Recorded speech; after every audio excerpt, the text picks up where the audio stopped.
What's going on, guys? Welcome back to The Commodity, and today we are taking a look at all 8 states and territories in Australia ranked worst to best. Now, some people don't understand that these aren't my videos that I create. Not as bad as in Australia, but some of the other countries I did, they were like, get your information right. I'm like, I didn't make the video. So just a heads up, this is more for fun or only for fun. I did not make this ranking. This is for good conversation in the comments. This is just for fun. Again, I say it repeatedly, just for fun. And I did not create it. So if you have like some anger towards me, put it towards this, not me. All right, let's go ahead and jump into it. As of recording, this is first thing in the morning the next day from my last video. And I think we're still 20 subscribers away because I am kind of hemorrhaging a lot of subscribers from Southeast Asia because I'm not really doing those countries anymore. Too much religion stuff. But let's go ahead and jump into this. Do you love to curse, enjoy large empty swaths of extremely hot desert, and want to increase your risk of skin cancer? Well, then you might be a feral camel, in which case you're likely already in Australia. And if you're not, why haven't you moved here? With gorgeous beaches, incredible cities, great healthcare and education, and some of the most unique ecosystems and wildlife not found anywhere else on Earth, the land down under is one of the best countries to live in. But while this giant island continent country, is around the same size as the contiguous United States. Oh, that's really cool. Is that naturally that perfect, or is that because they've probably deforested this area to do stuff? That's really cool looking. Or maybe it's just, this is guessing, maybe this is actually planted for harvest. Because that looks so perfect. Or maybe it's just natural. I don't know. It has just so 1/13 the population, and over half of the 25.9 million Australians reside in just 3 cities. But doesn't Australia have like 6 states and 2 major territories? Why don't people spread out more? Well, Mr. Camel, because most of the country gets so hot that you'll end up looking like this guy if you spend 5 minutes outside. So unless you actually are one of the 1 million feral camels that call the outback home, you'll probably want to stick with 85% of Australians who live within 50 kilometers of the coast. Doesn't like every state touch the ocean though? How do I know which is best? Find out as we rank all 8 Australian states and territories from worst to best. And let's hit 5. So, quick question. So, I'm American. I do actually like guns. I know that they're a terrible thing. Not everybody needs to have them. Everybody needs to have training. I've actually been trained. I went through a training course.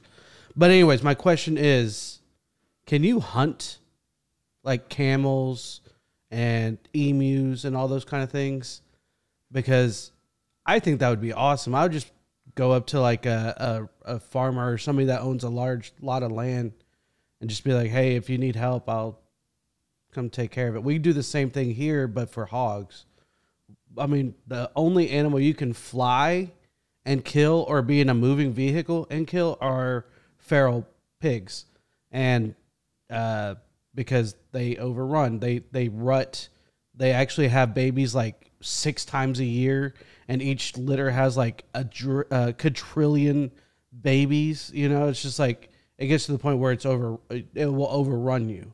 So that's why there's no season there, and they can start having babies at like 3 months old or something like that. So it's really, really, really, really bad for us. So just curious. Would I be able to, let's say I go over there, get like a license or a certification or whatever I'm required to do to own a hunting rifle?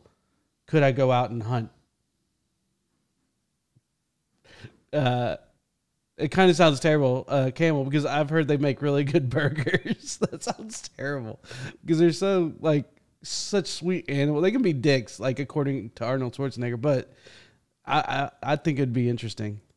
5,000 likes for a video on the 10 best cities in Australia. I'm sure you can make steaks Number and everything 8. too. Actually, we're going to start off with a quick honorable mention. The external territories. That's right, Norfolk Island, Christmas Island, the Cocos Islands, and a few other islands that no one lives on. I didn't forget about you. Now, don't get me wrong. These aren't terrible places to live and are breathtaking with plenty of endemic species and extravagant landscapes. Whoa. Christmas Island's nickname is actually Australia's Galapagos due to its unique red crabs, booby birds, flying foxes, and hundreds of other animals and fauna found throughout the tropical jungle and surrounding coral reef. And the largest and most inhabitable of these islands, Norfolk Island, is home to the tallest pine trees in the world, beautiful beaches. I need a video for a flying fox.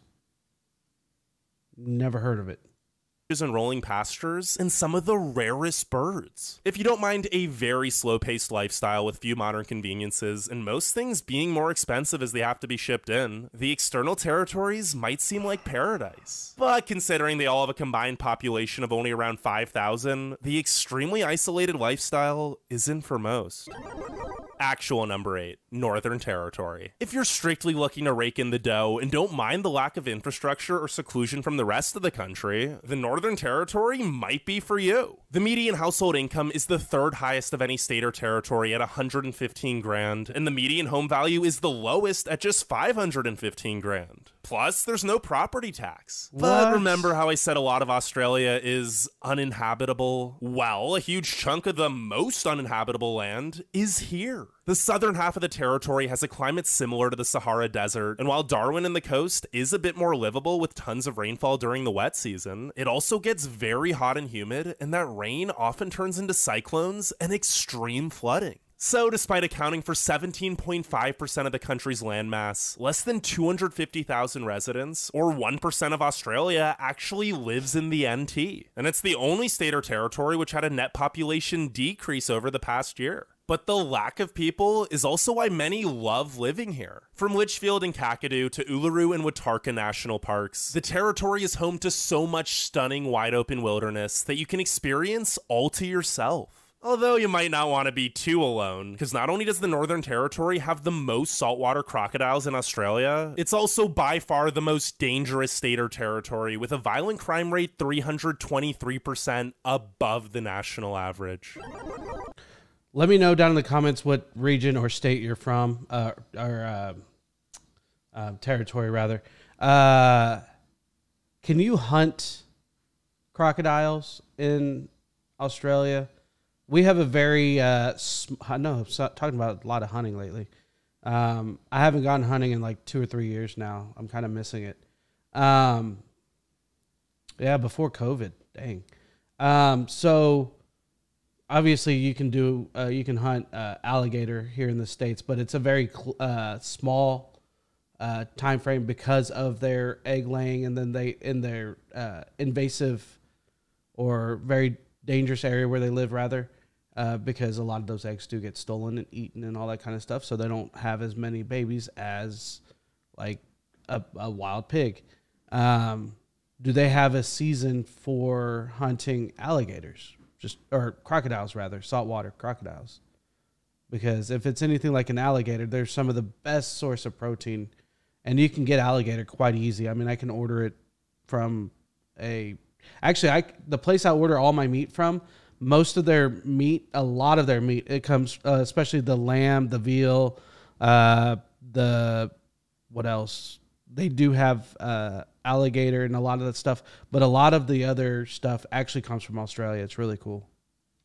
Number 7, South Australia. While the Northern Territory is home to some of the highest wages in the nation, South Australia has the second lowest median household income at just $98,500 and the highest unemployment rate at 4.4%. But if you're someone who prefers the simple life and community over vibrancy and wealth, the Festival State is a wonderful place to settle down. It's home to so many charming suburbs and beach towns, over 5,000 kilometers of pristine coastline, the best wine in the country, and hardly any crime. time. And with below average fuel, grocery, and utility costs, and a median home value of just 565 grand, South Australia is actually the cheapest state. And Adelaide is the cheapest capital. Sure, Adelaide's also likely the most boring city with over 1 million residents, and a bit behind the times with supermarkets still closing at 5 p.m. on weekends, for example. But that's also by design. Adelaide's closing at 5 p.m. I wouldn't even be able to go grocery shopping. I don't get off of work until at least 8 most of the time. And if I open, I get off at 6. I mean, I have to go real early in the morning, and that depends on what time they even open. That's crazy. I don't think I could do that. Love that I'm their a late home night offers shopper. all of the amenities of a city, with great food, museums, parks, festivals, and a few unique attractions like the Adelaide Central Market, while still maintaining its small town charm with hardly any traffic and where everyone knows everyone. Not to mention, it's easy to navigate with no toll roads and a beautiful beach or waterfall hike being just a 20-minute drive from the city center.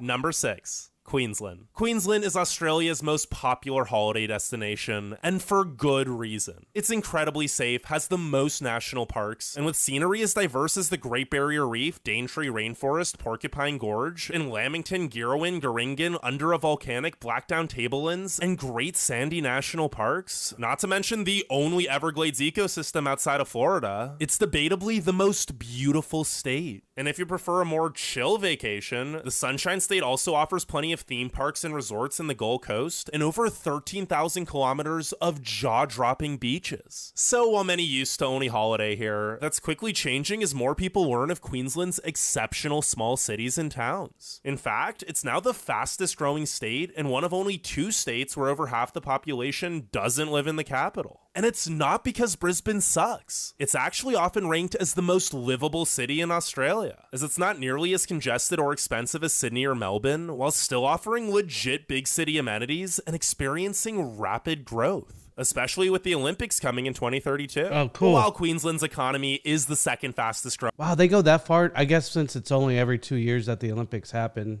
winter, summer, not, both. But I didn't know that. I didn't know they were having it there. That's really cool. I think they're doing, I think it's the World Cup that they're doing throughout North America, Mexico, the United States, and Canada. Growing of any state, it still has some catching up to do with the third lowest median household income of just $105,000. Because of this, and the fact that the housing market is booming with a median home cost of $788 grand, the Sunshine State has the highest poverty rate at 13.5%. Number 5. Wait, go back. What did you say? Highest poverty rate at 13.5%. Wow, that high. That's interesting. I mean, I think we're way higher in Dallas. Let's see here. Real quick. What's the best one? Dallas, Texas poverty rate. Let's see here. Persons in poverty, 17.7%. Aye, we're not as bad as I thought. I figured we'd be closer to like 20%. So the third lowest median household income of just $105,000. Because of this, and the fact that the housing market is booming with a median home cost of $788 grand, the Sunshine State has the highest poverty rate at 13.5%. I'm pretty sure our housing is closer to like 400,000 than that price. So that's probably one of the main issues that why the poverty rate is where it's at, because cost of living is outrageous in Australia. Number 5, Tasmania. Tasmania feels nothing like the rest of Australia. And that's because it isn't. An island located around 200 kilometers south of the mainland, the smallest state by both size and population is home to so many otherworldly and unique landscapes and species not found anywhere else. Not to mention, it rarely ever gets hot and has the cleanest air on Earth. But not only is Tasmania an adventurous paradise. Dude, I would love to scuba dive around that right there. There'd be so many balls. Oh, I wonder if they require biodegradable balls. With places like Cradle Mountain, Mount Field, and the Bay of Fires all being a short drive from pretty much anywhere on the island. It's also home to so many delightful small towns with some of the friendliest people you will ever meet. And the capital, Hobart, punches well above its weight with tons of history and beautiful architecture, great restaurants, bars, and cafes, and Mona, one of the best museums in the country. Sure, there's little in terms of bustling city life, but if you're looking to slow down and relax while being surrounded by unspoiled nature, Tasmania is perfect. Well, if you're retired or work online, because while the economy is currently the fastest growing, the median household income is still the lowest at just $89,600, and the unemployment rate is 4.3%. At least the cost of living isn't too bad, with a median home price of $691,000, plenty of cheap high-quality produce, and low energy bills due to most of the island running. Now, are the numbers that he's talking about probably Australian dollars? That's what I'm guessing. I mean, that's still high.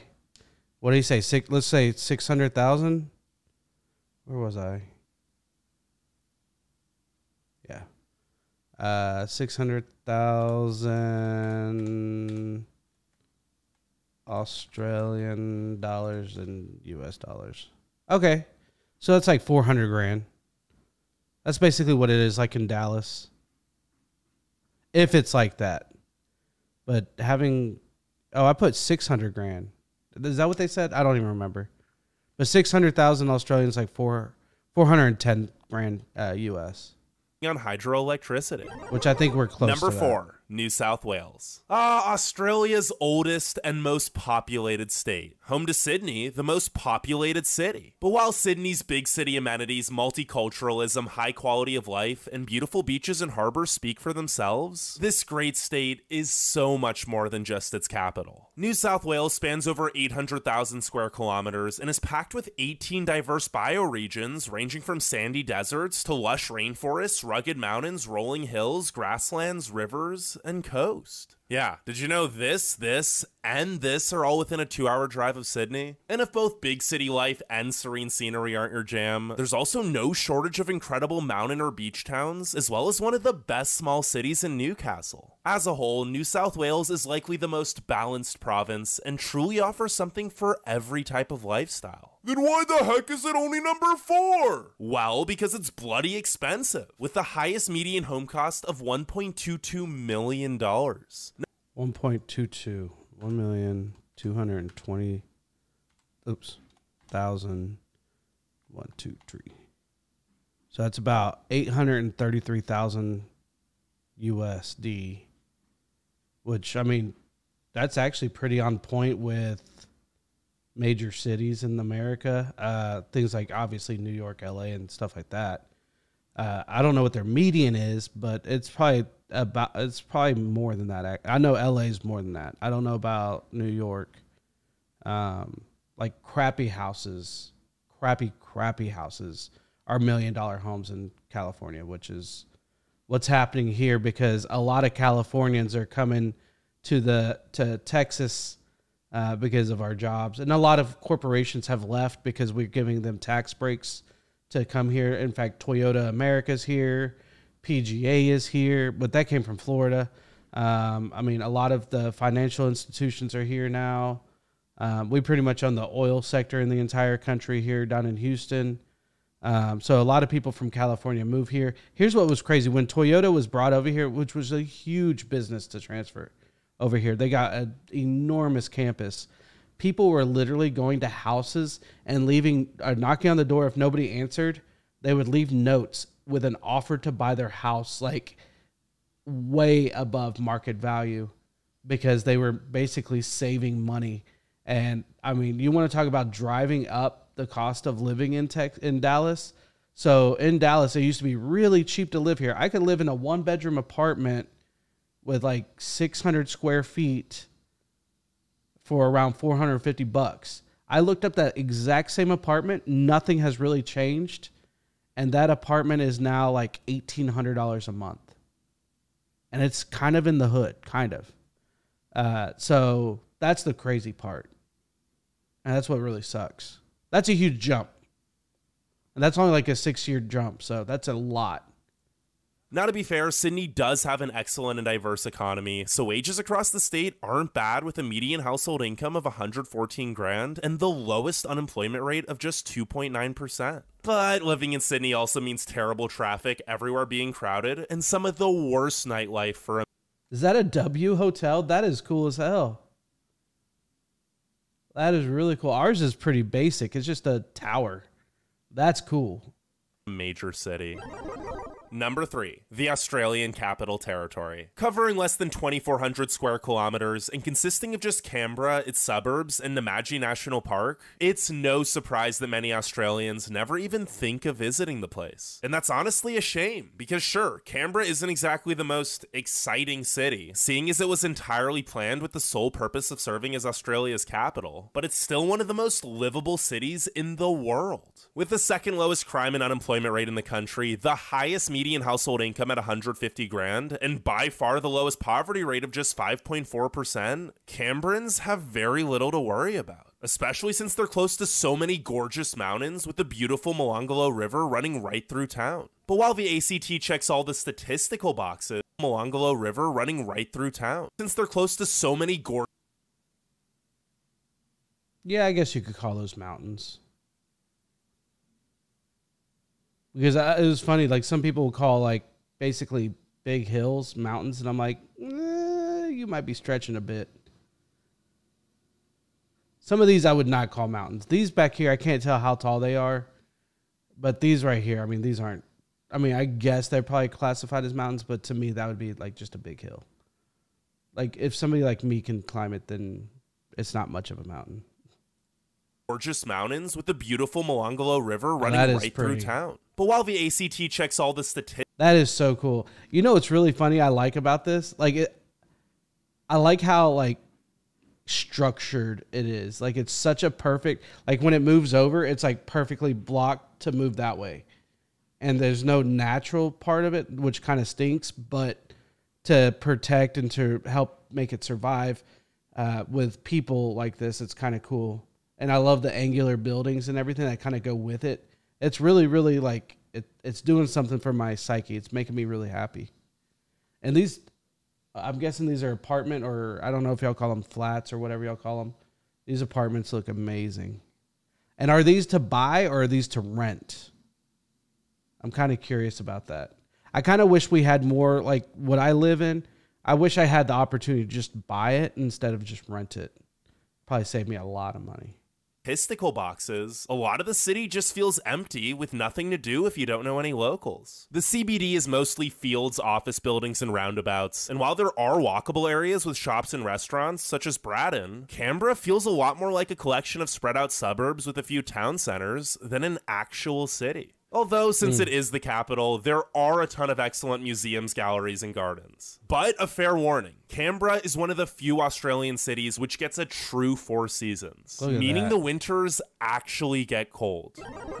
Number 2. That was a huge awakening for me, realizing that it can actually snow in Australia. Like, everybody here thinks it's hot, thinks it's like 2,000 degrees year-round. So... Victoria. When you think of Victoria, you probably only think of Melbourne, aka the true cultural capital of Australia with the best coffee on earth. Seriously, prove me wrong. But while it's nearly impossible to get bored... Go back. You see that building? It reminds me of the Batman building in Nashville. Batman building, Nashville. It looks... Check this out. You'll think it looks a lot like it. Oh, that's fake, but that's real. It's a beautiful building. It's AT&T now, but it used to be Bell South or something like that back in the day. But that instantly struck that comparison chord for me. Me think of Melbourne, aka the true cultural capital of Australia with the best coffee on earth. Seriously, prove me wrong. But while it's nearly impossible... So do you grow your own beans or do y'all import the beans? I don't like coffee. You can make it as fancy as you want. I'm not going to like it. I'm just never been a coffee person. So Starbucks and any other bean just tastes like trash to me. Unless you add, I mean, I'll drink it if it's super sweet, but at that point you're barely drinking coffee. So it just is, it's a waste for me.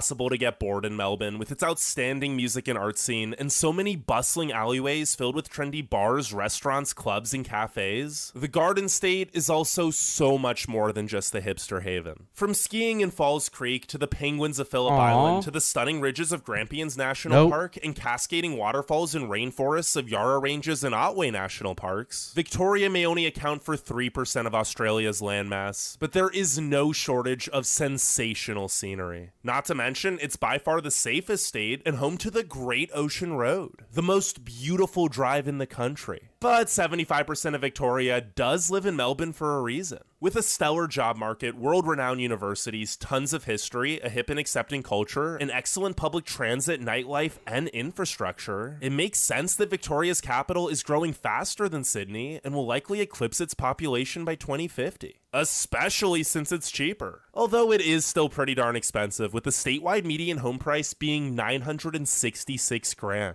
Oh, and did I mention that Melbourne can get 4 seasons in 1 hour? Yeah, one time the temperature dropped 10 degrees Celsius in 3 minutes. Now before we get to number 1, make sure you leave a like and sub. I swear, y'all, we are a lot alike state-wise, or at least city-wise. Dallas is probably the more extreme on the weathers because we do get tornadoes.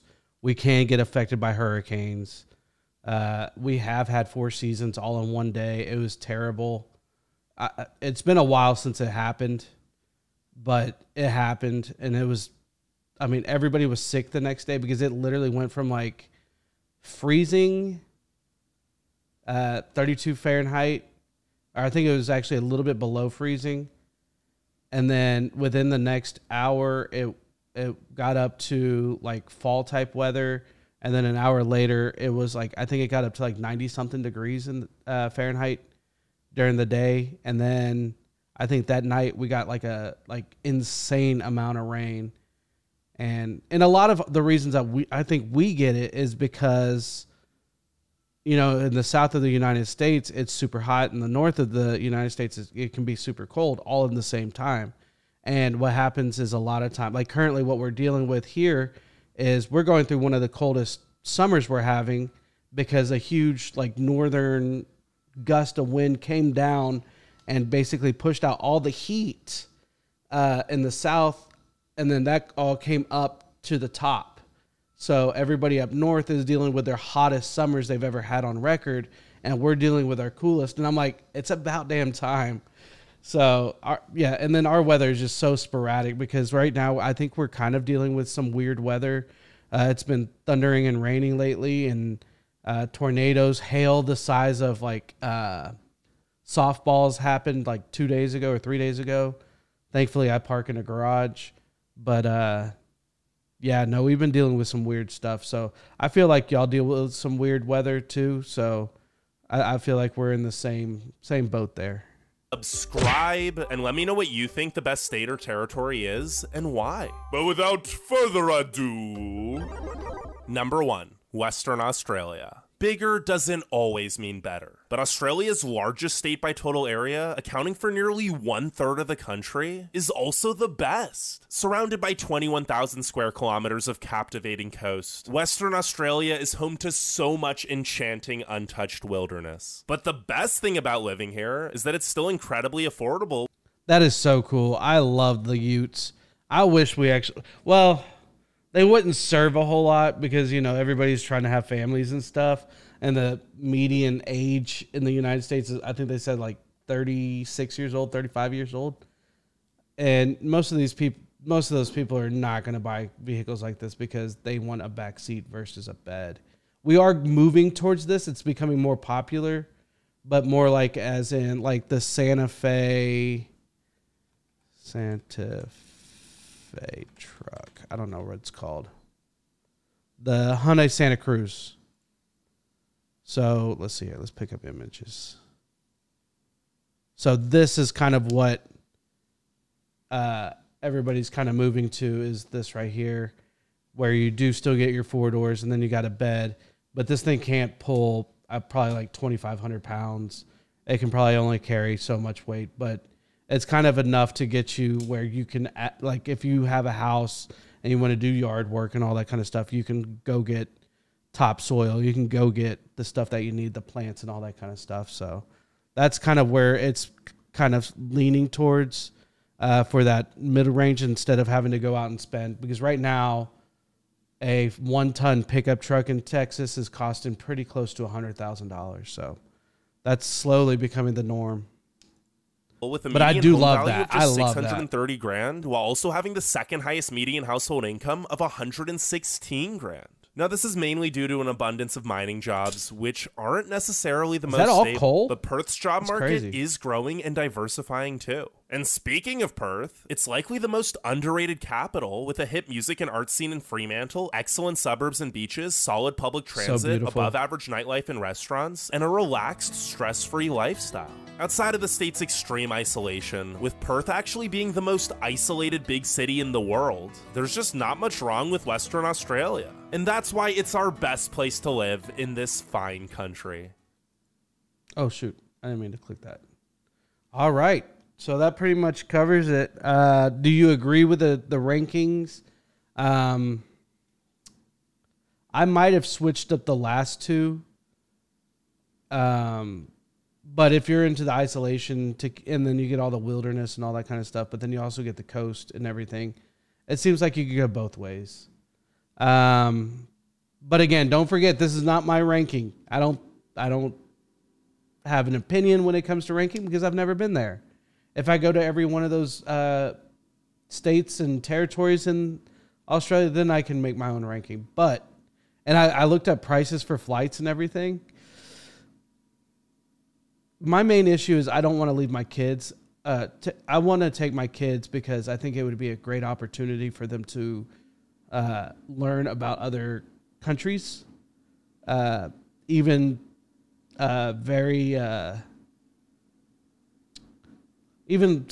because Australia, everybody that I've watched that react to Australia, they say it's a lot like the United States, like as far as personalities go. So I would like to still take my kids, but we're looking at almost $12,000 for plane tickets alone. So unless people want to join the channel or something, I need to open up a GoFundMe account to be able to do it, because $12,000 just to bring 4 people across the ocean seems a tad bit difficult. That's a lot of freaking money. But guys, I hope y'all enjoyed the video. If you did, please hit the like button, subscribe, hit the bell notification, and until next time, bye.